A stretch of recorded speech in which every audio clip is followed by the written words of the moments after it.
Huge ব্যাগের collection. আর পুরো মেলার ভিউটা কিছুটা এইরকম। আজরাক প্রিন্টের ওপর আমার একটা ড্রেস নেওয়ার ইচ্ছে ছিল, বাট আমি এই টপটা পারচেস করেছিলাম।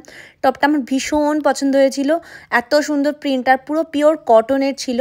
আর পায়েল ওখানে দুটো ওয়ান পিসও নিয়েছে। ছিল শীতের বিভিন্ন রকম ড্রেস, সোয়েটার থেকে শাল থেকে শুরু করে চাদর, চুড়িদার পিস, কুর্তি, ওড়না, টুপি, সবকিছু। মাটির শোপিস, বেতের এই সমস্ত জিনিসগুলো, ফুলদানি, বিভিন্ন রকমের ফ্লাওয়ার। আর আমি নিয়েছিলাম এইটা আমার ঘর সাজানোর জন্য। এগুলো নিয়ে আবার কিছুক্ষণ পরে আসছি।